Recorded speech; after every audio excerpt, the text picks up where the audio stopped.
Economy बनाना, जिसके लिए उनका 100% डेडिकेशन उस हद तक रहेगा जब तक वो इस अपने उद्देश्य को हासिल ना कर सके। तो ऐसे हमारे एमसीएल के MD and CEO doctor Shyam Golab sir. Thanks.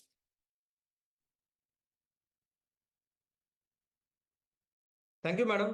दोस्तों नमस्कार, मैं डॉक्टर श्याम गोलब फिर से एक बार आपका ट्रेनिंग सेशन में स्वागत करता हूं। मैं आशा करता हूं कि आप सभी लोग स्वस्थ हैं और आप अपने साथ अपने परिवार का, यानी घर का परिवार और एमसीएल परिवार दोनों का ख्याल रख रहे हैं। मैं ये भी उम्मीद करता हूं कि आप सभी लोग 1 घंटा बहुत अच्छी एक्सरसाइज कर रहे हो, अपने हार्ट अपने लंग को मजबूत कर रहे हो और अपनी इम्यूनिटी को बढ़ा रहे हो। तो चलिए शुरुआत करते हैं आज के इस सेशन के साथ। दोस्तों आज जिस स्थिति में हम हैं, स्थिति में हमारा पूरा परिवार, हमारा पूरा संगठन है, हमारी कंपनी है, वो स्थिति है ट्रांसफॉर्मेशन की, वो स्थिति है इवोल्यूशन की। इस स्थिति के बाद हमें बहुत नए ऊंचाई पर रहने वाले हैं, डेवलपमेंट के साथ, विकास के साथ एक नई ऊंचाई पर जाने वाले हैं। लेकिन अभी तक जो भी काम हमने किया, उस काम करने के पीछे, उस तरीके के पीछे एक सोच थी। एक सोच थी कि हम बाकी के स्टार्टअप के जैसे हम अपने कंपनी को बेच के पैसा नहीं जुटाएंगे। जिस तरह से कोई भी स्टार्टअप, कोई भी कंपनी भारत में शुरू होती है और धीरे धीरे पैसे के लिए, फाइनेंस के लिए अपने शेयर्स बेच के अल्टीमेटली उसके पूरे अधिकार किसी बाहर की कंपनी को देते हैं, कोई जापानीज, कोई चाइनीज, कोई अमेरिकन कंपनी को देते हैं, वैसे हमने सोचा था कि हम ऐसा नहीं करेंगे। हम हमेशा अपनी कंपनी को 100% भारतीय रखेंगे और इसलिए उस हद तक, उस लेवल तक पहले जाएंगे जहां हमें अपनी कंपनी बेच के या शेयर बेच के पैसे जुटाने की जरूरत ना पड़े। दूसरी हमारी सोच थी कि हम हर गांव में, हर तहसील में इनोवेशन, एंटरप्रेन्योरशिप, इसको बढ़ावा देंगे, इसको प्रमोट करेंगे। दोस्तों दुनिया के जितने भी महान साइंटिस्ट है, संशोधक है, उन्होंने कभी भी जो फॉर्मल एजुकेशन होके, यानी पीएचडी बन के वो साइंटिस्ट नहीं बने। तो जो काम किया वो दिल से किया, पैशन से किया, उसके बाद वो महान साइंटिस्ट बने। हमारे जो एंटरप्रेन्योर थे, जो दुनिया के सबसे बड़े, इनफैक्ट भारत के ही नहीं तो पूरी दुनिया में जितने भी महान उद्योजक हैं, जितने भी महान एंटरप्रेन्योर और बिजनेसमैन हैं, वो कैसे बने? तो किसी एमबीए स्कूल में पढ़ के बिल्कुल नहीं बने। वो अपना काम पूरी तरह से लगन के साथ करके बने। तो इसलिए हमने भी कोशिश की, इस एग्जीक्यूशन को, इस प्रोजेक्ट को इस तरीके से करते हैं ताकि जितने भी इश्यूज हो, जितने भी चैलेंजेस हो, इस चैलेंजेस को लोग समझे, उसकी पढ़ाई करें। हर वो चीज जो जो हमारी इस बिजनेस में है, जो इस प्रोजेक्ट में है, उसके ऊपर पढ़ाई करें, काम करें, और जो भी प्रॉब्लम है, सॉल्यूशन है, उसके ऊपर चैलेंज है, उसके ऊपर सॉल्यूशन लेके आए। यही तो तरीका है इनोवेशन का, यही तो तरीका है एंटरप्रेन्योर बनने का, और ये बेस्ट तरीका है। ये बेस्ट तरीका, इससे ही बहुत महान एंटरप्रेन्योर और साइंटिस्ट का निर्माण होता है दोस्तों। लेकिन आज अभी जिस लेवल पे हम जाएंगे, ये जो ट्रांसफॉर्मेशन हो रहा है, उसके बाद जिस तरीके से हम काम करेंगे, वो काम सेम बाकी की किसी भी कॉर्पोरेट कंपनी जैसे ही होगा। इसके बाद जो भी फंडिंग, जो भी फाइनेंस का काम रहेगा, वो फाइनेंस की जो हमारी टीम है, ये फाइनेंस की जो हमारे पार्टनर है, बस वही करेंगे। जिनको पैसा समझ में आता है, जिनको इक्विटी समझ में आती है, जिनको पता होता है कि किस तरह से इस प्रोजेक्ट के लिए ही नहीं, आने वाले दिनों में फंडिंग लाना, किस तरह से आईपीओ लेके जाना, किस तरह से वैल्यूएशन बढ़ाना, किस तरह से बहुत सारे पैसे मैनेज करना, ये जिनको आता है वही लोग आने वाले दिनों में अपना काम करेंगे, फाइनेंस का काम करेंगे, फंडिंग का काम करेंगे। और एग्जीक्यूशन की जहां तक बात है, तो इसके आगे जो कोई प्रोजेक्ट होंगे, वो सभी प्रोजेक्ट, सभी एक्सपर्ट्स और प्रोफेशनल वही करने वाले, वही करेंगे जिनको उस एरिया में उसकी उन्होंने पढ़ाई की है, वो उस चीजों को जानते हैं, और एक टाइम बाउंड मैनर में, एक टारगेट के साथ वो अपना काम पूरा करेंगे। इसी तरह आगे के आने वाले दिनों में एमसीएल काम करेगी। और एमसीएल एज अ कॉर्पोरेट किस पे फोकस करेगी? तो बस एक ही चीज के फोकस, वो है बिजनेस। ज्यादा से ज्यादा माल तैयार करना और माल बेचना, ज्यादा से ज्यादा रेवेन्यू, ज्यादा से ज्यादा प्रॉफिट, ज्यादा से ज्यादा एबिटा, उसके ऊपर प्रमोटर्स और सभी टीम ने फोकस करना, इसके ऊपर हम काम करेंगे दोस्तों। फॉर्चुनेटली आज हमारे पास वो प्रोडक्ट्स है, यानी एमकोल और एम कुकिंग सिस्टम, ये दुनिया में अभी इस तरह के प्रोडक्ट्स है कि हम जितना तैयार कराए उतना कम। आज पूरे मार्केट को इसकी जरूरत है। तो आने वाले दिनों में एक फास्टेस्ट ग्रोइंग रिन्यूएबल कंपनी करके एमसीएल उभरेगा। और आने वाले दिनों में हमारा जो सफर अभी शुरू होने वाला है, उसमें एक बहुत इंपॉर्टेंट पार्टनर हमारे होने वाले हैं, जो हमेशा लाइफ टाइम अभी हमारे साथ रहेंगे, वो है बैंक। दोस्तों ये जो वेंचर कैपिटलिस्ट है या फंडिंग हाउसेस है, इनकी फंडिंग की जो कैपेसिटी होती है एक लिमिट तक होती है। वो एक लिमिट तक फंडिंग कर सकते हैं, लेकिन लॉन्ग टर्म जब इतने सारे प्रोजेक्ट्स या बिजनेस करने हैं तो हमें ये बड़े फाइनेंशियल इंस्टीट्यूशन या बैंक जिसे हम कहते हैं, इनके साथ ही चलना होगा, जैसे कोई भी कॉर्पोरेट चलते हैं। और ये जो बैंक्स होते हैं इनके पास कई तरह के अलग अलग इंस्ट्रूमेंट्स होते हैं। सिर्फ लोन ही नहीं, क्लाइमेट बॉन्ड हो सकता है, या कार्बन क्रेडिट्स के अगेंस्ट कोई बहुत सारा फंडिंग आ सकता है, वो बैंक के थ्रू ही आने वाला है। तो चलिए हमारे इस लॉन्ग टर्म पार्टनर के बारे में थोड़ा सा समझते हैं। सबसे पहले तो बैंक वहां है जहां पैसे है, जहां पैसे की जरूरत है, जहां हमें पैसे को इस्तेमाल करना है, वहां बैंक की कंपलसरी आज की तारीख में जरूरत है। और पैसे की जरूरत कहां होती है? हर जगह होती है, हर दिन होती है, हर एक मौके पे होती है। आप घर पे रहिए, घरेलू कई सारी चीजों में होती है, स्कूल कॉलेज से लेके बिजनेस से लेके ट्रिप से लेके हर चीज में आज पैसे की जरूरत होती है। और जब पैसे की जरूरत होती है तो इस पैसे को संभालने वाला, इस पैसे का ख्याल रखने वाला, और हमारी तरफ से इस पैसे के कई सारे कार्य करने वाले ऐसी कोई थर्ड एंटिटी या ऐसी चीज की हमें जरूरत होती है, और उसी इंस्टीट्यूशन को, उसी संस्था को हम कहते हैं बैंक। दोस्तों ये जो बैंक है ये प्रॉपर 100% एक बिजनेस ऑर्गेनाइजेशन। अभी बिजनेस की व्याख्या हम कैसे करते हैं? तो बिजनेस यानी वो क्रिया कि जिसमें हम कोई तो वस्तु का निर्माण करते हैं, नहीं तो सेवा का निर्माण करते हैं, और उससे हम ग्राहकों को जो जरूरत है उसको पूरा करते हैं, और उससे पैसे लेते हैं और पैसा कमाते हैं। ये जो कंपनी होती है, ये जो बिजनेसेस होते हैं, उसका एक ही फोकस होता है या एक ही उद्देश्य के साथ ये बिजनेसेस काम करते हैं, वो है प्रॉफिटेबिलिटी, वो है इनकम।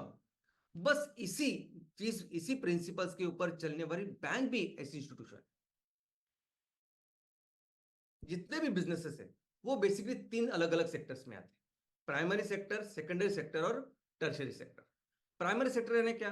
तो प्राइमरी सेक्टर में हम जो नेचुरल रिसोर्सेस है, जो नैसर्गिक संसाधने हैं, उसके साथ जो क्रिया करते हैं, जो इकोनॉमिक एक्टिविटीज करते हैं, वो सभी प्राइमरी सेक्टर्स में आते हैं। तो इसमें खेती बाड़ी या पशुपालन, मच्छी मारी, माइनिंग, ये सब चीजें इसमें आती है।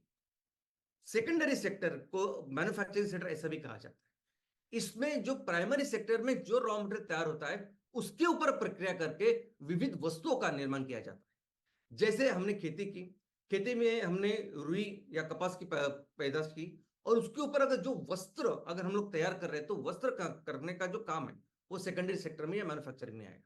हमने माइनिंग की और उससे आयरन ओर निकाले और उससे लोहा बनाना, स्टील बनाना, ये मैन्युफैक्चरिंग सेकेंडरी सेक्टर में आती है। और टर्शियरी सेक्टर यानी सेवा क्षेत्र। अब इस सेवा क्षेत्र में यानी ग्राहकों को अलग अलग तरह की सेवा देना, इसमें ये सब जो वस्तु का निर्माण हमने किया है सेकेंडरी सेक्टर में, उन सभी वस्तुओं को ग्राहकों की तरफ पहुंचाना ये भी आता है। उसके साथ कई सारी सेवा जैसे ट्रैवल, टूरिज्म, बैंक, ये सभी चीजें इसमें आती है। इसके इसके साथ ही इस टर्शियरी सेक्टर के भी कुछ स्पेशलाइजेशन है, जैसे क्वाटरनरी सेक्टर। अभी क्वाटरनरी सेक्टर यानी ये भी सेवा क्षेत्र का एक भाग है, लेकिन जिसमें वो सेवा दी जाती है कि जिसमें आपका नॉलेज बेस्ड काम हो, यानी यानी डॉक्टर, वकील या टैक्स कंसल्टेंट, सीए, ये सभी लोग अपने इस जो सेवा देते हैं उसमें बहुत सारी पढ़ाई करते हैं, उसमें बहुत सारा ज्ञान प्राप्त करते हैं, बाद में वो सक्षम होते हैं कि हमें वो सेवा दें। तो ऐसे सभी जो प्रोफेशनल है वो सभी इस क्वाटरनरी सेक्टर में आते हैं। इसके इसके अलावा और एक स्पेशलाइज सेक्टर है इस सेवा क्षेत्र का, जिसे कहते हैं क्वीनरी सेक्टर। अब इस क्वीनरी सेक्टर में ये सेक्टर बेसिकली आपकी बुद्धिमत्ता या आपका इंटेलेक्चुअल जो है उसके ऊपर बेस्ड।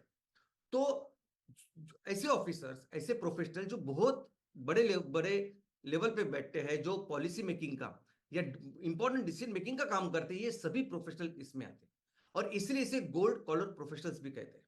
तो आईएएस आईपीएस ऑफिसर से लेके जो भी बिजनेस के जो सीईओ है, बड़े बड़े प्रोफेशनल्स है, वो सभी इस सेक्टर में आते हैं। तो इन सभी सेक्टर में बैंक भी एक 100% एक कंपनी या बिजनेस करने वाली एंटिटी है जो इस सेवा क्षेत्र में आती है। और ये बैंक भी वो सभी जो बेसिक प्रिंसिपल्स है जिसपे कोई भी कंपनी, कोई भी बिजनेस चलता है, उसी प्रिंसिपल्स के ऊपर ये भी चलती है, और वो प्रिंसिपल है प्रॉफिटेबिलिटी। कार्य का निर्माण करना, वो अपना जो प्रोडक्ट है वो ग्राहकों को बेचना और उससे पैसा कमाना, इतने बेसिक प्रिंसिपल के ऊपर ये बैंक भी काम करती है। अभी बैंक का वर्किंग कैसे है, तो देखिए, बैंक बेसिकली एक ऐसी इंस्टीट्यूशन है जो वित्तीय सेवा प्रदान करती है। बैंक का प्रोडक्ट क्या है, तो ये सेवाएं हैं। तो बैंक अल्टीमेटली पैसे से रिलेटेड जो कुछ सेवा होती है वो हमें प्रदान करती है। लेकिन बैंक का भी कैसे काम होता है कि जो भी पैसे बैंक के पास होते हैं और जो भी वित्तीय सेवा बैंक प्रदान करती है, वो भी पैसे बैंक खुद किसी न किसी से लेती है, वो भी ब्याज के ऊपर। अगर उसमें डिपॉजिटर्स है, अगर पब्लिक जो डिपॉजिटर जो उनके सदस्य है उन्होंने पैसा रखा हुआ तो उनको भी इंटरेस्ट देना पड़ता है।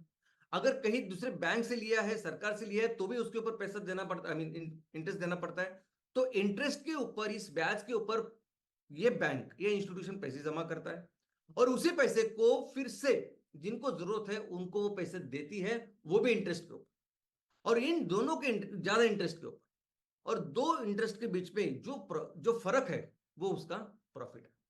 तो बेसिकली कहां से आते हैं ये पैसे, कहां से बैंक जुटाते पैसे, तो नंबर 1 है पब्लिक डिपॉजिट। हर कोई व्यक्ति, यानी जिसको भी, हर किसी व्यक्ति को आज पैसे की जरूरत होती है, पैसे से कई सारे काम की जरूरत होती है, और इसलिए हर व्यक्ति को आज की तारीख में बैंक की जरूरत है। ये व्यक्ति अपने पैसे सुरक्षित बैंक में रखते हैं। ये सभी डिपॉजिट्स को मिलके बैंक के पास एक अच्छा खासा डिपॉजिट होता है जिसका उपयोग बैंक करती है। उसके साथ ही शेयर होल्डर, ये दूसरा तरीका है, ये दूसरा वे है कि जिससे बैंक पैसे जुटाती है। जो प्रमोटर होते हैं ओरिजिनल, जो बैंक को तैयार करते हैं या बैंक की शुरुआत करते हैं, या दूसरे कोई स्टेक होल्डर जो अपना पैसा इस बैंक में डालते हैं, इनसे भी पूंजी जमा होती है। उसी के साथ बैंक बाकी के कंपनियों जैसा भी काम करती है। जैसे कोई भी कंपनी पैसा जुटाने के लिए जो भी चीजें करती है, यानी शेयर मार्केट में लिस्ट होना, या जो अलग अलग जो फाइनेंशियल इंस्ट्रूमेंट्स है उसके जरिए पैसा जुटाना, चाहे वो बॉन्ड हो, चाहे वो डेरिवेटिव्स हो, शेयर्स हो, इनके जरिए जैसे कोई भी कंपनी पैसा जुटाती थी वैसे सेम बैंक भी करता है, बैंक भी वैसा कर सकता है। और चौथा इंपॉर्टेंट जो एस्पेक्ट है वो है गवर्नमेंट। दोस्तों, बैंक बहुत जरूरी है किसी भी देश के आर्थिक और सामाजिक विकास के लिए। कोई भी देश हमेशा ये देखता है कि हमारे देश में इस बैंकिंग का इंफ्रास्ट्रक्चर अच्छा हो, क्योंकि बैंक एक इंस्ट्रूमेंट है कि जिसकी वजह से वहां के बिजनेसेस बढ़ने वाले हैं, वहां की आर्थिक प्रगति होने वाली है। तो गवर्नमेंट देखता है, गवर्नमेंट भी बहुत बहुत इंपॉर्टेंट रोल प्ले करता है इन सभी बैंकों को वित्तीय जो जरूरत है वो पूरा करने की।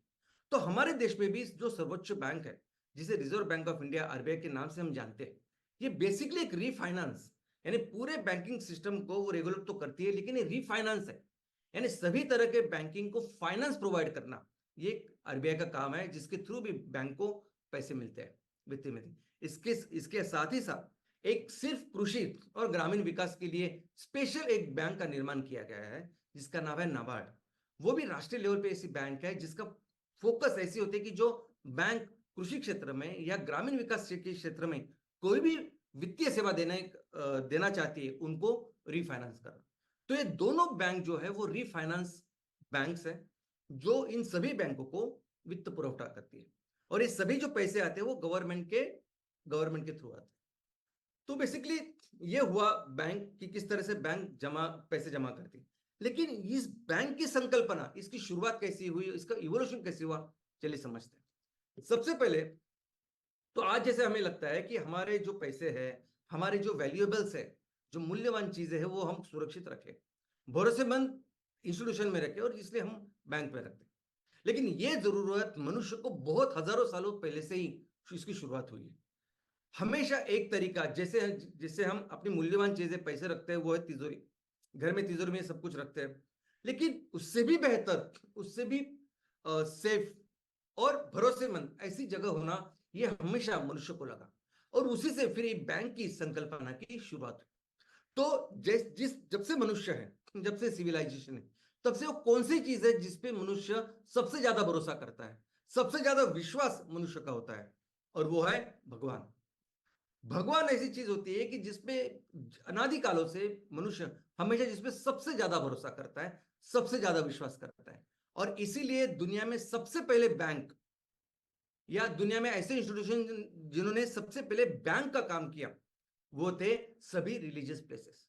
ये मंदिर, ये चर्च, ये मस्जिद, ये गुरुद्वारे, ये सभी जगह जहां मनुष्य का सबसे ज्यादा फेथ है, विश्वास है और सबसे सुरक्षित वो समझता है, इन सभी स्थलों ने सबसे पहले दुनिया में बैंकों का काम किया। इन्होंने इन्होंने मनुष्य के जो पैसे या मूल्यवान जो चीजें हैं उसको रखने का काम किया। लेकिन सिर्फ रखने का काम ही नहीं किया, इन सभी ने ये जो पुरातन बैंक है, ये जो मंदिर, मस्जिद और चर्च है, इन्होंने एक्चुअली बैंक का काम किया। जो बैंक आज की तारीख में जो वित्तीय सेवा देती है, यानी सबसे इंपॉर्टेंट जो चीज है जो बैंक का करती है वो है कर्जा देना, जिसकी जरूरत हमें हमेशा लगती है, वैयक्तिक हो या बिजनेस हो। तो ये एक्चुअली काम उन दिनों ने भी, इन दिनों में भी ये चर्च, ये मंदिर उन्होंने किया। एक्चुअली बैंक का जो संकल्पना, जो सिस्टम अभी डेवलप हुआ है, वैसे उस सिस्टम से ये बैंक उस टाइम चलते थे।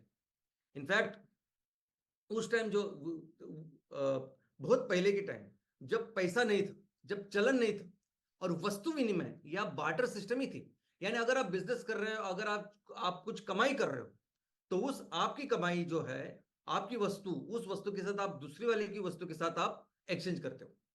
तो ये कालों से भी, उन कालों से भी जब भी मनुष्य के पास बहुत ज्यादा संपत्ति होती थी तो इस संपत्ति को वो कन्वर्ट करते थे वैल्यूएबल्स में। जो कीमती ऐसे मेटल्स है या सोना चांदी हम कह सकते हैं या प्रेशियस स्टोन है, हीरा मोती, इनमें वो कन्वर्ट करते थे और फिर इस चीज को वो इस मंदिर में, चर्च में, मस्जिदों में रखते थे। और इसीलिए आप देखोगे कि जब जब युद्ध हुए, जब जब दो राजाओं के बीच में या किसी बाहर वाले ने आक्रमण किया हमारे देश में भी, जैसे मोहम्मद गजनी, इतनी बार वो भारत में आया, उन्होंने आक्रमण किया, तो सिर्फ एक ही काम वो करता था, यहाँ के मंदिरों को लूटता था। और यही नहीं, सिर्फ भारत में ही नहीं, हर जगह उन दिनों जब भी ऐसा कोई आक्रमण होते थे, जब भी कोई वॉर होते थे, तो कोई बैंक नहीं होती जो लूटी जाती, तो उसी टाइम पे ये मंदिर, ये चर्च ही होते जो लूटे जाते थे और पूरी ये जो संपत्ति वो लेके जाते थे। और ऐसे करके आज बैंक, इस बैंक की संकल्पना एक प्रॉपर बिजनेस ऑर्गेनाइजेशन करके विकसित हो गई। अगर कोई, यानी कोई किसी भी कंपनी, जैसे अभी कोई भी बिजनेस ऑर्गेनाइजेशन या कोई भी कंपनी, उसका मूल क्या होता है? उसका प्रोडक्ट, जिस प्रोडक्ट को बेच के वो पैसा कमाते हैं। तो बैंक के भी प्रोडक्ट्स है। कौन से प्रोडक्ट्स है? तो ये सभी प्रोडक्ट्स बैंक की जो वित्तीय सेवा है उसको रिलेटेड प्रोडक्ट्स है। यानी अगर आपको अपने पैसे सुरक्षित रखने हैं तो उसके लिए भी बैंक के पास बहुत सारे ऑप्शन है। यानी आपके नॉर्मल सेफ्टी अकाउंट है या बॉन्ड्स है या आप फिक्स डिपॉजिट रख सकते हो, ये ऐसे ऐसे अलग अलग ऑप्शन वो आपको दे सकते हैं। अगर आपको लोन लेना है तो लोन के भी कई सारे ऑप्शंस हैं। आपको वैयक्तिक कार के लिए लोन लेना है, घर के लिए लेना है, गाड़ी के लिए वैयक्तिक कुछ लेना है, बिजनेस के लिए लेना है, उसके ऑप्शंस हैं। अगर आपको इन्वेस्टमेंट करनी है तो उसके भी कई सारे ऑप्शंस हैं। अगर आप चाहते हैं कि बैंक अलग अलग तरह के काम आपके लिए करे, कोई कार्ड दे, कोई क्रेडिट फैसिलिटी दे, तो ये सभी चीजें बैंक करती है। तो इसलिए बैंक के प्रोडक्ट्स अगर आप समझोगे तो बैंक के प्रोडक्ट्स की कैटेगरीज है। डिपॉजिट के क्या प्रोडक्ट्स है, लोन्स के है, इन्वेस्टमेंट के है और बाकी की बैंकिंग सिस्टम के है। तो इन्हीं प्रोडक्ट को बेच के या इन्हीं सेवा को दे के बैंक पैसा कमाती है। और बैंक के कस्टमर्स कौन है? ऑफ कोर्स लोग। ये सभी लोग, नॉर्मल कॉमन जनता ये नंबर वन कस्टमर्स है जिनको हर जरूरत बैंक पूरा करे। तो ये है बैंक के कस्टमर्स। और ये कस्टमर इंडिविजुअल जो वैयक्तिक होते हैं उसके भी कई सारे प्रकार है जिसके लिए अलग अलग सेवा बैंक देती है। सबसे पहले तो एक सिंगल नॉर्मल अपना अकाउंट होता है जिसमें पूरी तरह सेवा बैंक देती है। लेकिन उसी के साथ ये अकाउंट ज्वाइंट भी हो सकता है, पति पत्नी का हो सकता है, माँ बेटे का हो सकता है। इसके अलावा ये अकाउंट किसी इलिटरेट पर्सन यानी अशिक्षित, यानी जिन्हें पढ़ना लिखना नहीं आता, ऐसे लिए भी बैंक अपनी पूरी सेवा देती है, उस तरीके से उनके साथ व्यवहार करती है। उसके अलावा फिजिकली चैलेंज या ब्लाइंड, जो देख नहीं सकते, ऐसे लोगों के लिए बैंक की स्पेशल ऐसी सेवा होती है। इसके अलावा माइनर्स अकाउंट यानी छोटे बच्चे जो नाबालिग है, इनके लिए भी एक स्पेशल सेवा बैंक देती है कि जहां बच्चों को बैंकिंग की, इन्वेस्टमेंट की या सेविंग की आदत लगे, इसके ऊपर भी बैंक काम करती है। इसके अलावा दूसरा एक अकाउंट है, दूसरी कैटेगरी, वो पूरे फैमिली का एक जॉइंट अकाउंट, फैमिली का अकाउंट। और इसके बाद में जो अकाउंट्स है वो बेसिकली बिजनेस रिलेटेड है। इस बैंक का मैक्सिमम जो बिजनेस होता है, मैक्सिमम जिनसे उनको फायदा होता है, पैसे मिलते हैं, वो है बिजनेसेस। अभी ये जो बिजनेसेस है, ये बिजनेसेस को हमेशा किसी ना किसी चीज के लिए पैसे लगते हैं। तो और बैंक जब पैसे देगी, जब ब्याज से पैसे देगी, उनसे ब्याज प्राप्त करेगी, तभी बैंक पैसा कमा सकती है। तो ये अलग अलग बिजनेस अकाउंट है जो बैंक में खुलते हैं, जैसे सोल प्रोप्राइटरशिप की अकाउंट हो गया, पार्टनरशिप फर्म का अकाउंट हो गया, लिमिटेड लायबिलिटी पार्टनरशिप यानी एलएलपी का एक अकाउंट हो गया। उसके अलावा कंपनी, अभी कई सारे अलग अलग कंपनीज है जिनके अलग अलग अकाउंट है, और हर बैंक ट्राई करते हैं कि हमारे शाखा में या हमारे बैंक में ज्यादा से ज्यादा कंपनी के अकाउंट हो। पहले है प्राइवेट कंपनी, दूसरी है पब्लिक कंपनी, तीसरी है गवर्नमेंट की कंपनी, चौथी है वन पर्सन कंपनी, ये अलग होती है थोड़ी सी सोल प्रोप्राइटरशिप की कंपनी से, और पांचवी है बाकी कई सारी कंपनी, जैसे कोई फॉरेन कंपनी है, कोई सब्सिडरी कंपनी है, और कंपनी के अलग अलग प्रकार, ये सभी बैंकों के कस्टमर्स है। अभी बैंकिंग इंफ्रास्ट्रक्चर ना किसी भी देश में बहुत जरूरी है, और हर देश का अपना अपना बैंकिंग इंफ्रास्ट्रक्चर अपने अपनी जरूरत के अनुसार उन्होंने उसको मॉडिफाई किया है। तो भारत की भी जैसी जरूरत है, भारत को भी जैसे उसकी आर्थिक और सामाजिक परिस्थिति है, जो ऑब्जेक्टिव और लक्ष्य है, उस तरह से हमारे यहाँ भी एक उसकी संरचना थोड़ी सी अलग है। सबसे पहले तो अलग अलग टाइप्स के बैंक हमारे यहाँ हमारे देश में। पहले है government banks, total 12 government banks है और जिनकी शाखाएं ऑलमोस्ट 90,000 से भी ज्यादा है। दूसरे है प्राइवेट बैंक्स या कमर्शियल बैंक्स, लगभग 22 ऐसे बैंक्स है और जिनकी शाखाएं ऑलमोस्ट 30,000 है। उसके अलावा है फॉरेन बैंक्स, 46 बैंक्स है हमारे यहाँ काम करती है और जिनके ब्रांचेस 268 है। अब ये फॉरेन बैंक भी जो है वो मैक्सिमम मेट्रो सिटीज में है, और इसकी भी जरूरत होती है जब आप यहाँ कोई अंतरराष्ट्रीय व्यवहार करते हैं, अंतरराष्ट्रीय कोई ट्रेड करते हैं, उसके लिए इनकी जरूरत पड़ती है। इसके अलावा है एक बहुत बड़ा एक इंफ्रास्ट्रक्चर हमारे देश में है, वो है सहकार क्षेत्र के बैंक। और इस सहकार क्षेत्र का बैंक का जो फोकस है, ऑब्जेक्टिव है, वो बेसिकली ग्रामीण विकास है। इसलिए आप देखोगे कि 99% इनके जो बैंक है, इनकी जो शाखाएं हैं, वो ग्रामीण इलाकों में है, और सिर्फ 1-1.5% जो शाखा है वो शहरी इलाकों में है। अभी हमारे देश में हमारी पूरी जो आर्थिक हमारा पूरी जो इकोनॉमी है वो आज भी एग्रीकल्चर बेस्ड है। आज भी 60% से ज्यादा लोग डायरेक्टली इनडायरेक्टली एग्रीकल्चर के ऊपर, आज भी आधे से ज्यादा लोग ग्रामीण ग्रामीण या गांव में रहते हैं। तो बहुत जरूरी है कि इन लोगों के लिए और एग्रीकल्चर रिलेटेड सभी एक्टिविटीज के लिए योग्य ऐसे वित्त सप्लाई या फाइनेंशियल सप्लाई हो, और इसके लिए स्पेशल केयर या स्पेशल संरचना इंफ्रास्ट्रक्चर गवर्नमेंट ने बनाया है। वो क्या है? तो इन सभी चीजों को देखने के लिए गवर्नमेंट में एक बहुत बड़ी राष्ट्रीय लेवल की एक इंस्टीट्यूट तैयार की है, एक बैंक तैयार किया है जिसका नाम है नाबार्ड, कृषि और ग्रामीण विकास की राष्ट्रीय बैंक, ऐसा नाबार्ड का फुल फॉर्म है। और ये जो बैंक है वो टोटली डेडिकेटेड है, फोकस्ड है कि कृषि और ग्रामीण विकास होना चाहिए, रूरल डेवलपमेंट होनी चाहिए। और इसलिए क्या करती है, तो ये बैंक बेसिकली रीफाइनेंस बैंक है, यानी जिस तरह से आरबीआई है उस तरह से नाबार्ड भी है। नाबार्ड आरबीआई के अंदर काम करती है, लेकिन पूरे देश में सभी बैंक का, सहकारी बैंक और प्राइवेट बैंक, गवर्नमेंट बैंक, जो भी बैंक कृषि क्षेत्र में और ग्रामीण विकास के लिए काम करना चाहती है, उन सभी बैंकों को रिफाइनेंस करना, उनको पैसे देना, ये काम नाबार्ड करती है। अभी सहकारी क्षेत्र की जो संरचना, जो इंफ्रास्ट्रक्चर भारत में तैयार हुआ है, वो 100% उसके जो पैसे आते हैं वो आते हैं नाबार्ड से। नाबार्ड हर एक सहकारी बैंक को ये पैसे देते हैं। उसके अलावा कोई भी अगर कमर्शियल बैंक भी हो, प्राइवेट बैंक भी हो, लेकिन उनको कृषि क्षेत्र में, ग्रामीण विकास में काम करना है, तो उनको भी रीफाइनेंस करने का काम नाबार्ड करती है। हमारे देश में जिस तरह से एडमिनिस्ट्रेशन को लेके एक पंचायत समिति का सिस्टम है, त्रिस्तरीय, यानी ग्राम पंचायत लेवल पे है, तहसील लेवल पे है और जिला लेवल पे है, उसी तरह ये सहकारी बैंक को लेके भी एक त्रिस्तरीय रचना है। एक रचना है जो गांव के लेवल पे, शहर के लेवल पे है, दूसरा लेवल है जो जिला या डिस्ट्रिक्ट लेवल पे है, और तीसरा जो स्ट्रक्चर है वो स्टेट या राज्य स्तरीय है। और इन सभी स्ट्रक्चर्स में, चाहे वो नाबार्ड हो या बाकी सभी कंपनियां, ये हर तरह के बिजनेसेस को वो फाइनेंस करती है। अभी कौन से बिजनेस सेक्टर है कि जिसको बैंक फाइनेंस करते हैं, जिसमें बैंक बिजनेस करती है? तो एक भी ऐसा सेक्टर नहीं कि जहां बैंक काम ना करती हो, क्योंकि हर एक बिजनेस को, चाहे वो चाय का ठेला हो या कोई भी बड़ा कॉर्पोरेट हो, हर एक बिजनेस को बैंक की जरूरत लगती है। हर एक बिजनेस बैंक का कस्टमर है। लेकिन कुछ चीजें ऐसे हैं जो चीजें बहुत इंपॉर्टेंट है। हमारी जैसी राष्ट्रीय जैसा भारत है और भारत की जैसी इकोनॉमी है, उस तरीके से कुछ ऐसे क्षेत्र है कि जिसको हमारी सरकार ने और आरबीआई ने अग्रक्रम क्षेत्र या प्रायोरिटी सेक्टर करके बोला गया है। ये क्षेत्र का विकास होना ये सबसे इंपॉर्टेंट प्राथमिकता है गवर्नमेंट की और हमारे देश की। और इसमें फिर गवर्नमेंट में आरबीआई ने ऐसे रूल बनाया है कि जब भी आप कोई फाइनेंशियल सपोर्ट या फाइनेंशियल सप्लाई करते हो, जितने भी लोन आप देते हो, उसमें से कम 40% लोन ये प्रायोरिटी सेक्टर को या इस अग्रक्रम क्षेत्र को जानी चाहिए, ऐसा उन्होंने लिखा है। और आप देख सकते हो कि 40% लोन ये कंपलसरी उस प्रायोरिटी सेक्टर को जाने चाहिए। उसमें से ऑलमोस्ट आधा अगर कुछ है, ऑलमोस्ट 16, 18 या 20% अगर कुछ है तो वो है खेती। तो सबसे इंपॉर्टेंट है खेती।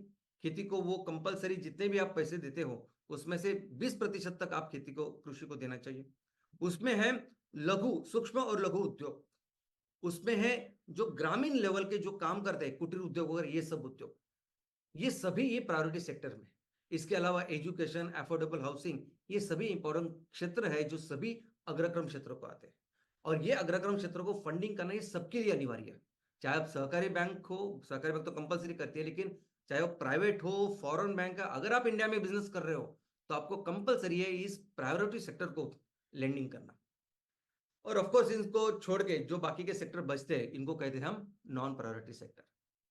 दोस्तों, ये जो बैंक है, ये बैंक हर एक इकोनॉमी के लिए, यानी हर एक देश की इकोनॉमी के विकास के लिए बहुत जरूरी है। इनफैक्ट हर एक देश के जो अलग अलग इलाके हैं, हर इलाके के विकास के लिए भी बैंक बहुत जरूरी है। यानी राष्ट्रीय स्तरीय और जो लोकल स्तरीय, वो हर लेवल के लिए बैंक का डेवलपमेंट, बैंक का रोल बहुत जरूरी है। क्योंकि किसी भी क्षेत्र का, अगर किसी भी क्षेत्र को हमें डेवलप करना है, आर्थिक और सामाजिक उसकी उन्नति करनी है, तो पहले तो आर्थिक उन्नति करनी होगी, उसके बाद ही सामाजिक उन्नति होगी। और आर्थिक और सामाजिक उन्नति करने का सिर्फ एक ही तरीका है, वो है बिजनेस। जब आप बिजनेस करते हो तब इन सभी चीजों को, जब आप आर्थिक विकास करते हो तो कई सारी चीजों में, एम्प्लॉयमेंट निर्माण हो या रॉ मटेरियल की निर्मित हो, इन सभी तरीकों से आप वहां के आर्थिक विकास के बाद साथ साथ सामाजिक विकास भी करते हो। और अगर हमारे देश में अगर कोई ऐसा इलाका है, अगर कोई ऐसा प्रदेश है जो पिछड़ा हमें लगता है, तो बस इसी के कारण है कि वहां के जो संसाधन हैं वहां का विकास हुआ नहीं।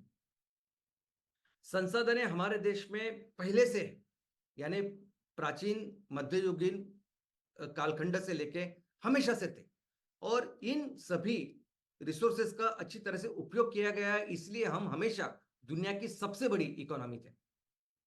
तो आज भी अगर कोई क्षेत्र पिछड़ा है तो वहां ये बात नहीं कि वहां रिसोर्सेस नहीं, रिसोर्सेस है भारत में, हर राज्य में है, हर जिले में है, हर तहसील में है। जरूरत क्या है, तो उस रिसोर्सेस को, उसका उपयोग करने की, उसको डेवलप करने की। और उपयोग कैसे हो सकता है? सिर्फ और सिर्फ बिजनेस के साथ। बिजनेस, व्यापार एक तरीका है कि जिसकी वजह से इस संसाधनों का उपयोग होता है और फिर से वो आर्थिक और सामाजिक उन्नति होती है। तो अगर कहीं हमें लगता है कि उस प्रदेश को हमें आगे बढ़ाना है, उसके आर्थिक और सामाजिक उन्नति करनी, इसका मतलब वहां हमें बिजनेसेस की निर्मित करनी है। और बिजनेस निर्माण के लिए क्या चाहिए होता है? बैंक। उसके लिए चाहिए होते पैसे। तो अगर किसी बिजनेस का निर्माण करना है तो भी हमें पैसे की जरूरत है, तो भी बैंक चाहिए। और अगर बिजनेसेस है छोटे छोटे, उनको बढ़ाना है तो भी हमें ये ग्रोथ कैपिटल लगता है, तो भी बैंक का रोल बहुत महत्वपूर्ण होता है। इसीलिए आप देखोगे ना, कोई भी देश की पूरा फोकस ही होता है कि अगर मुझे वहां की आर्थिक सामाजिक प्रगति बेहतर करनी है तो मुझे बैंक का इंफ्रास्ट्रक्चर बेहतर करना होगा।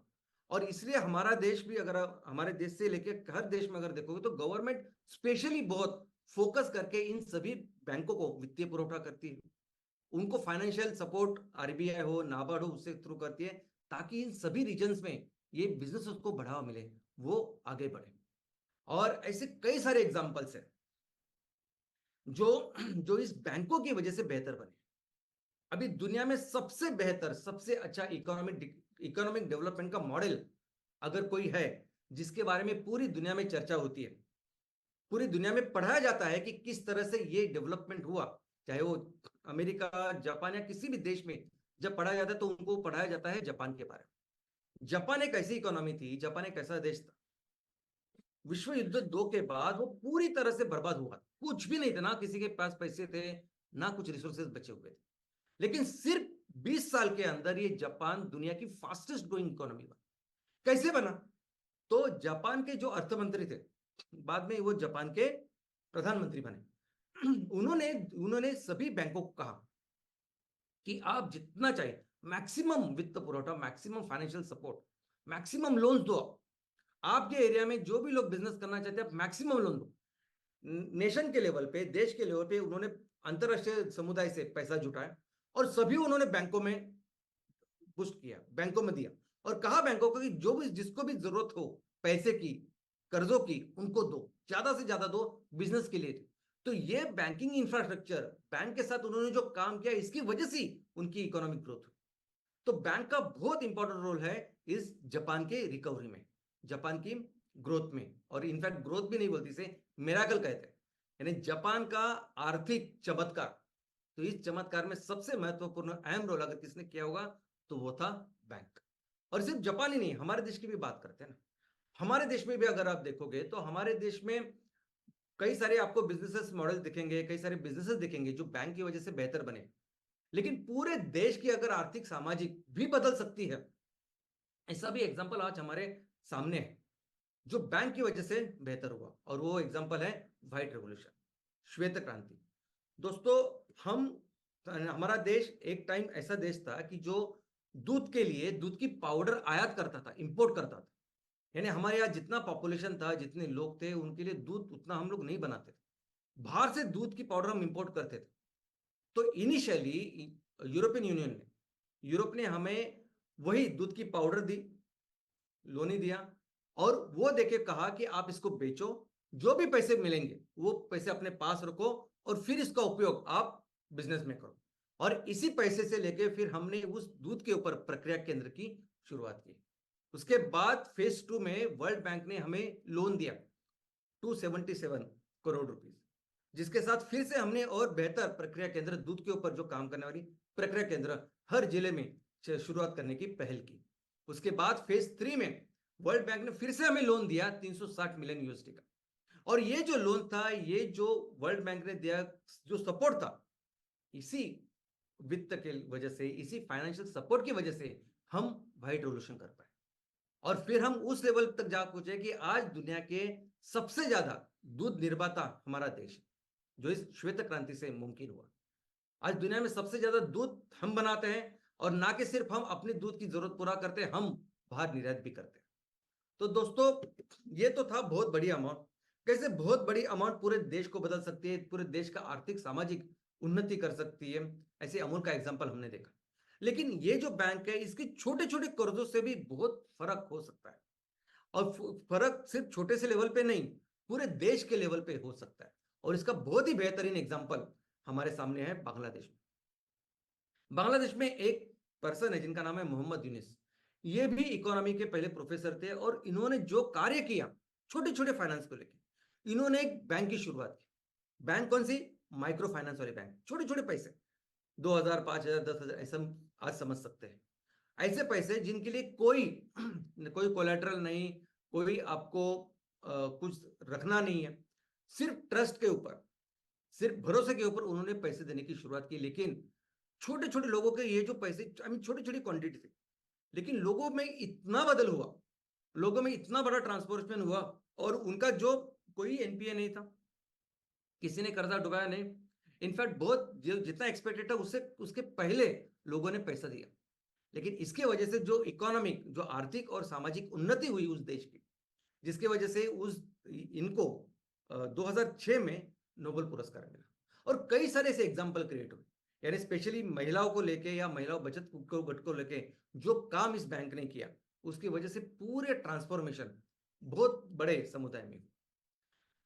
तो हमारे देश में भी अभी ऐसी स्कीम की शुरुआत हुई है, हमारे देश में भी मुद्रा लोन की शुरुआत हुई है, जिसमें एक स्ट्रक्चर हमने तैयार किया है कि जिसमें कोई भी व्यक्ति जिसको बिजनेस करना है, जिसको आगे बढ़ना है, वो छोटे से लोन के साथ शुरुआत कर सकता है, जिसको कोई तारण या कोई कोलेटरल की जरूरत नहीं, कोई सिक्योरिटी की जरूरत नहीं।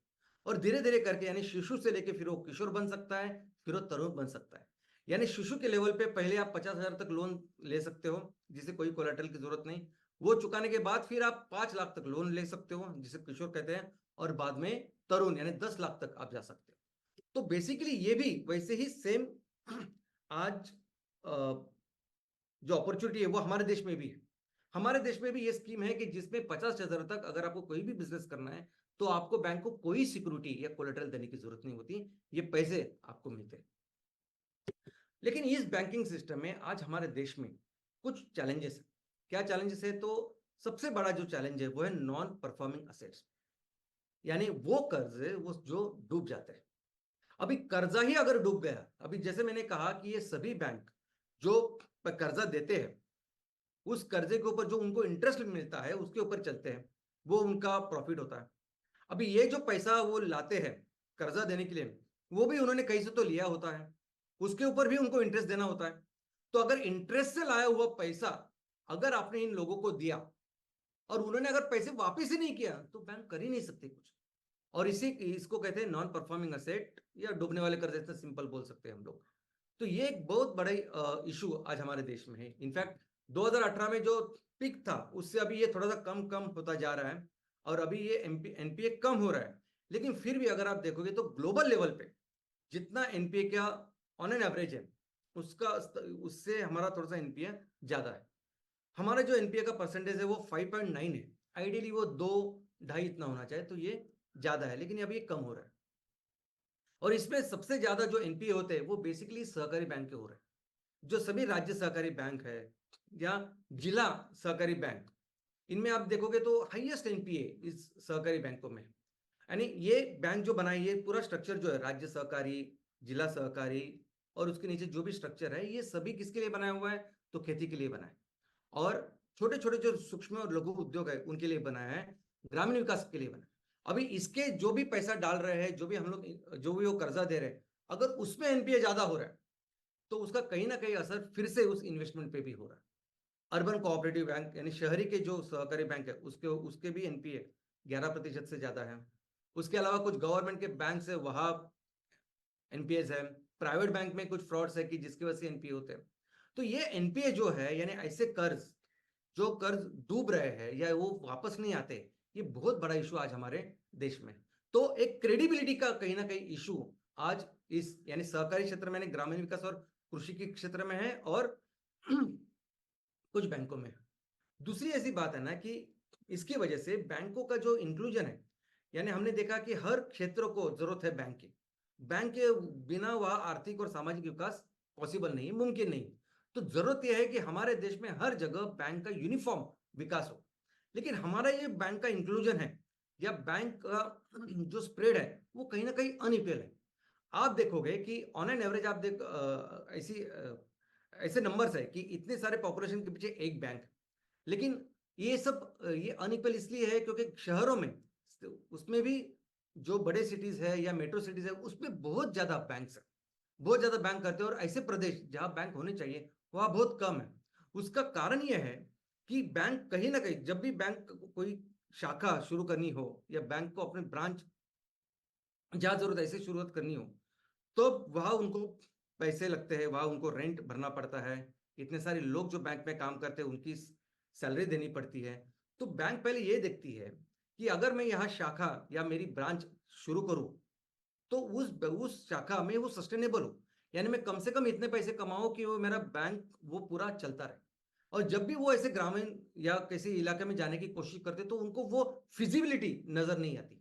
और इसकी वजह से कहीं ना कहीं बैंक वहां जाने को डरते हैं और ज्यादा से ज्यादा फिर शाखाएं वो शहरों में जहां उनको लगता है कि नहीं यहाँ तो हमारा अच्छा बिजनेस होने वाला है वहां जाते हैं। और इसलिए थोड़ा सा अनइक्वल ऐसा इंक्लूजन हमारे देश में।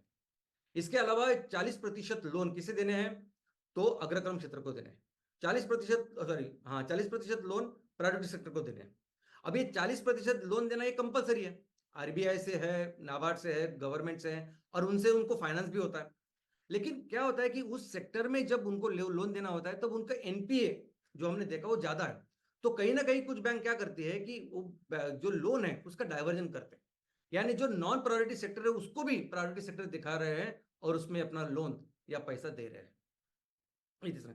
और तीसरा ये है कि इनका एनपीए ज्यादा होने की वजह से, यानी कृषि और ग्रामीण विकास ये एरियाज में ज्यादा एनपीए की वजह से फिर वहां बैंक पैसा देने से डर रही है, और इसका सीधा असर हमारी कृषि के ऊपर, हमारे एमएसएमई जो सूक्ष्म और जो लघु उद्योग है उनके ऊपर हो रहा है। और कोई भी ऐसी क्रेडिबल कंपनी आती नहीं, कोई भी इसकी कोई भी ग्रामीण या एग्रीकल्चर में काम करने की कोशिश नहीं होती जिसकी वजह से ये क्रेडिबिलिटी बढ़े। तो इसकी वजह से ये कंपनियां नहीं है, बिजनेसेस कम है, और इसकी वजह से बैंक का भी जो सप्लाई है वो कम है, इनएडिक्वेट है। और यही बैंक बैंक ना होने की वजह से या बिजनेसेस उस क्षेत्र में यानी कृषि और ग्रामीण विकास में ज्यादा न होने की वजह से उसका इंफ्रास्ट्रक्चर भी उतना डेवलप नहीं होता। तो एक विशेष साइकिल बनती है। एक तो वहां एनपीए ज्यादा होने की वजह से बैंक डरती है, कोई क्रेडिबल फेस नहीं है कि जिसके वजह से हम लोग इस क्षेत्र को लोन दें, और कोई बड़ी कंपनी वहां नहीं काम करती इसलिए इंफ्रास्ट्रक्चर डेवलप नहीं होता। इसलिए थोड़ा सा विशेष साइकिल ही हमारे कृषि क्षेत्र में और ग्रामीण विकास में बन चुका है। अभी इसका सोल्यूशन क्या है? तो सोल्यूशन दोस्तों अगर आप देखोगे ना तो बैंक कंपलसरी है। किसी भी राज्य में, किसी भी जिले में जरूरत है कि वहां पर्याप्त संख्या में बैंक, जिस तरह से एजुकेशन जरूरी है, स्कूल जरूरी है पढ़ने के लिए, वैसे ही आर्थिक विकास के लिए कंपलसरी है ये वित्तीय सेवा। बहुत सारे हम काम नहीं कर पाते क्योंकि वो जो वित्तीय सेवा या जो सपोर्ट हमें मिलना चाहिए वो हमें नहीं मिलता। इनफैक्ट बाकी के देशों में हमने देखा कि जहां जहां सपोर्ट दिया गया वो बैंक, वो देश की इकोनॉमी कितनी आगे बढ़ गई। तो हर जगह हमें बैंक की ग्रोथ में जरूरी है।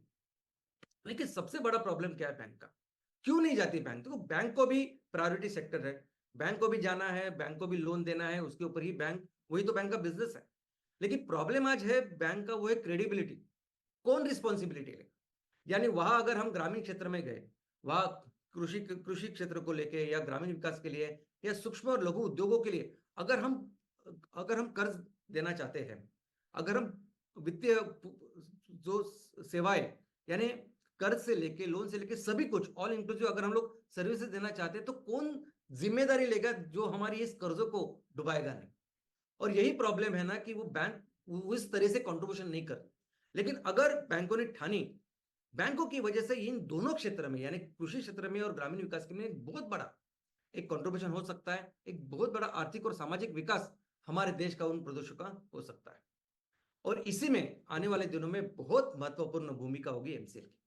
एमसीएल जब अभी एक कॉर्पोरेट लेवल का काम करेगा, कॉर्पोरेट की भूमिका में जब काम करेगा, तो अभी आज आपके सामने सिनेरियो है।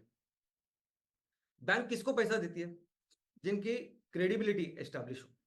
आज हमारे सामने ये 34+167 एमकोल के प्रोजेक्ट, 25 एमसीएनजी के प्रोजेक्ट। अब ये प्रोजेक्ट अच्छी तरह से चलाने के बाद, और आपको पता है मार्केट, यानी आज की तारीख में कम से कम 1,500-2 हजार प्रोजेक्ट लग सकते हैं, इतने एलओआई, इतने डिमांड्स, ऑर्डर आज हमारे पास।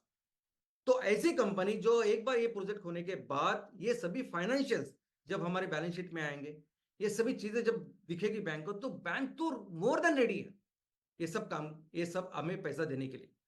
और जैसा मैंने कहा कि ये इनिशियली जो फंडिंग हाउसेज थोड़ा सा काम करेगी, लेकिन लॉन्ग टर्म में जो हमें सबसे ज्यादा वित्तीय पुरवठा करेगा, जो सबसे ज्यादा फाइनेंशियल सपोर्ट जिससे होगा, वो होगी बैंक्स।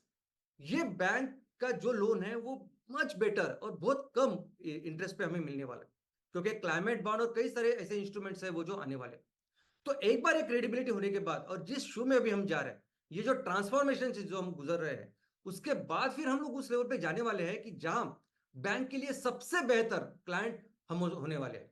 और इसीलिए हमारी इस फाइनेंशियल क्रेडिबिलिटी की वजह से, इस सीबीआई स्कोर की वजह से बैंक वेलकम करेगी हमें पैसा देने के लिए, क्योंकि ये एक्चुअली बैंक का बिजनेस है। ये बैंक देगी तभी वो बैंक एज अ बिजनेस पैसा कमाएगा। और एमसीएल का रोल क्या होगा? तो एमसीएल दोनों लेवल पे ट्रस्ट बिल्ड करेगा, दोनों डायरेक्शन में ट्रस्ट बिल्ड करेगा। कैसे?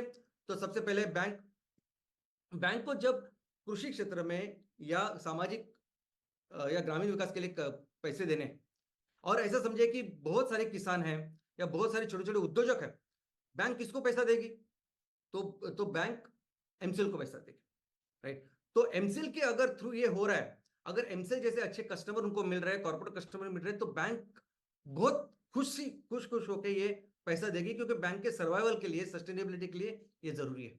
और दूसरे, लोगों का भी ख्याल रखना चाहिए। लोगों को भी जरूरत है कि उनके जरूरतों को बैंक समझे, उनको पैसे टाइम पे दे, पर्याप्त पैसे टाइम पे दे। और इन तीनों को मिलके, यानी एक तरफ बैंक और एक तरफ लोग जिनको जरूरत है, किसान, इन दोनों को लेके हम एक ट्राई पार्टी एक्ट में काम करने वाले। यानी ये जो प्रोजेक्ट अभी हम एग्जीक्यूट करेंगे, उसके बाद जो भी काम होगा एमसीएल का, वो इस तरह से ट्राई पार्टी एग्रीमेंट पे होगा। यानी अग्रक्रम क्षेत्रों को जो भी लेंडिंग करनी है, प्रायोरिटी सेक्टर को जो भी लेंडिंग करनी है, वो सब लेंडिंग बैंक करेगी। किसके लिए करेगी? तो एमसीएल के थ्रू करेगी। तो बैंक डायरेक्टली कृषि को नहीं देगी, तो एमसीएल को पैसा देगी। तो बैंक को भी चिंता नहीं कि मैंने एमसीएल को पैसा देता हूं, एमसीएल ही उसको मुझे चुकाएगी। और बाकी हमारे लोगों को जो पैसे चाहिए, जो उनको जरूरत है लोन की या फाइनेंस की, किसानों की है या छोटे छोटे उद्योजकों की, वो सब जरूरत कौन पूरा करेगा? MCL, without any date. यानी किसी को भी उनके सर पे कर्जा नहीं होगा, किसी को भी अपना कोलैटरल या सिक्योरिटी रखने की जरूरत नहीं, तो उनकी भी जरूरत पूरा करेंगे हम, और दूसरी बैंक की भी रिस्पॉन्सिबिलिटी की। तो आने वाले दिनों में ये इंपॉर्टेंट, एक बहुत इंपॉर्टेंट रोल एमसीएल प्ले करने वाला है। और दोस्तों, बात सिर्फ अभी नेशनल बैंक की नहीं है, इंटरनेशनल बैंक्स और जो फाइनेंशियल इंस्टीट्यूशंस है, आज उनको भी जरूरत है ऐसी कोई रिस्पॉन्सिबल पर्सन की, ऐसी कोई रिस्पॉन्सिबल कॉर्पोरेट की। ये जिस प्रोडक्ट्स में हम काम कर रहे हैं, ये अभी दुनिया के सबसे इंपॉर्टेंट प्रोडक्ट है। रिन्यूएबल एनर्जी में सबसे बड़ा काम, यानी इतने लेवल पे बायोफ्यूल के काम करने वाली दूसरी कोई ऑर्गेनाइजेशन नहीं। तो आने वाले दिनों में सस्टेनेबल फूड को लेके, सस्टेनेबल फ्यूल को लेके, या सस्टेनेबल जो अलग अलग चीजें हैं जो पेट्रोकेमिकल को रिप्लेस करेगी, इन सभी चीजों के लिए बहुत बड़ा अगर वित्तीय सप्लाई या फाइनेंस अगर किसी के थ्रू आएगा, तो होगा एमसीएल। और एमसीएल की जितनी कैपेसिटी है उसकी हिसाब ये बहुत अच्छी लेवल पे आने वाला है, और बहुत कम इंटरेस्ट। इनफैक्ट इंटरनेशनल लेवल पे अगर आप देखोगे, तो उसका जो रेट होता है, जिसे लिबोर रेट कहते हैं, या उसकी जो क्लाइमेट बॉन्ड्स है, या बहुत सारी फंडिंग जो अवेलेबल है, जो पेरिस एग्रीमेंट या बाकी के एग्रीमेंट के अनुसार जो सिर्फ कार्बन क्रेडिट को लेके है, तो ये सभी पैसे, ये सभी फाइनेंस को लेके बैंकों के साथ हम ऐसा काम कर सकते हैं कि हमारे गांव में आज जहां जरूरत है किसानों को या छोटे छोटे उद्योगों को, उनको बेहतर कर सकते हैं। और इन्हीं फ्यूल को लेके, देखो, इन्हीं एनर्जी में जो बड़ा काम करेगा वो दुनिया की सबसे बड़ी इकोनॉमी बनेगा, और हम बनने वाले। हमारे देश में जो आज कैपेसिटी है, हमारे देश में आज जो पोटेंशियल है, उसमें फिर से हम नंबर 1 की इकोनॉमी बनेंगे ही बनेंगे। ये मैं कह रहा हूं, मैं बोल रहा हूं इसकी वजह से नहीं, हमारे देश में उतने रिसोर्सेस है, बस उसको डेवलप करना जरूरी, जो हम मिलकर करेंगे। और इसलिए एमसीएल के थ्रू हमारा देश दुनिया की सबसे बड़ी इकोनॉमी बनेगा, जिसमें बैंक की भूमिका बहुत अहम होगी, और मिलकर हम फिर से अपने देश को दुनिया के सबसे महान देश बनाएंगे। धन्यवाद।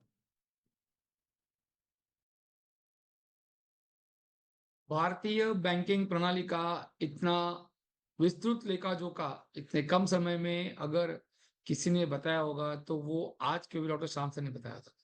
So good morning MCL India परिवार। और एक शुक्रवार शाम से का ट्रेनिंग वेबिनार हमारी सोच पे एक जोरदार रहा। तो आपने अगर गौर सुना होगा, तो कैसे भारतीय बैंकिंग प्रणाली कार्य काम करती है, उसके क्या क्या उसके वजूद है, उसके क्या क्या पिलर्स है, और उसके साथ में वो किस दिशा में जा रहा है, और एमसीएल उसे किस दिशा में लेके जाएगा, वो ज्यादा इंपॉर्टेंट था। और उसको इतनी सरलता से शाम से समझाया है कि जो सवाल अगर आपके दिमाग में कुछ होंगे, तो उनका भी आपको जवाब मिल गया होगा। क्योंकि हमारा जो हमारी जवाबदेही है, वो ना ही एमसीएल के प्रति है, बल्कि भारत नहीं, पूरे विश्व के इकोनॉमी के प्रति है। और उसके लिए हमें छोटी छोटी जवाबदारी निभानी पड़ेगी। जैसे वो सरस्वती ने बनाई, जिसकी कथा, जिसकी स्टोरी पाचन ने बताई। तो सुनिएगा, सोचिएगा हम किस दिशा में जा रहे हैं, और हमारा जो फाउंडेशन है वो कितना स्ट्रांग है, और वैचारिक तौर पर हम कितने मजबूती से एमसीएल को आगे बढ़ा रहे हैं। Thank you very much Shyam sir, thank you पैची madam, and thank you very much each and stakeholders of MCL India परिवार। जय हिंद, जय MCL. Thank you very much doctor Lavesh sir and thank you very much Prachi madam. दोस्तों फिर एक बार आप सभी को मैं याद दिलाना चाहता हूँ कि चैट बॉक्स में जो लिंक आप लोगों के साथ में शेयर की गई है, उस लिंक के ऊपर जाकर आपका फीडबैक हमारे साथ जरूर शेयर कीजिएगा। तो चलिए साथ ही साथ हम आगे बढ़ते हैं और शुक्रिया अदा करते हैं श्याम सर का, जिन्होंने हमें आज बैंकिंग प्रणाली, उसका महत्व और किस प्रकार से आने वाले दिनों में इस क्षेत्र के साथ मिलकर आगे बढ़ेगा एमसीएल, और साथ ही साथ हमारे सभी किसान भाई बहनों का हम किस प्रकार से उद्धार करेंगे, ये सारी बातें आज हमें बताई। इसके लिए मैं तहे दिल से और पूरे एमसीएल परिवार की ओर से उनका शुक्रिया अदा करता हूँ। दोस्तों साथ ही साथ आप सभी जो हमारे परिवार के साथ में जुड़े, ऐसे हमारे सभी स्टेक होल्डर्स, हमारे परिवार का हिस्सा, नेशनल सस्टेनेबिलिटी कंसल्टेंट्स, हमारे बीडीए, हमारे एमएसएस और एमवीपी और चैनल पार्टनर, इन सभी का मैं तहे दिल से शुक्रिया अदा करता हूं, क्योंकि आप सभी के जोर पर ही आज एमसीएल यहाँ इस मुकाम तक पहुंच गया है। दोस्तों आने वाले दिनों में ये सारा चित्र किस प्रकार से बदलेगा, ये हर सप्ताह हम देखते हैं, सुनते हैं और उसके ऊपर अमल करते हैं, और जल्द ही वो चित्र हमें देखने को मिलेगा। इसी उम्मीद के साथ चलिए आगे बढ़ते हैं, और मैं आप सभी लोगों को ये रिक्वेस्ट करूंगा कि आप अपना और अपने परिवार का और संपूर्ण एमसीएल परिवार के सेहत का ख्याल रखिएगा। फिर मिलेंगे अगले शुक्रवार, तब तक के लिए आप सभी से मैं अलविदा कहना चाहूंगा। धन्यवाद।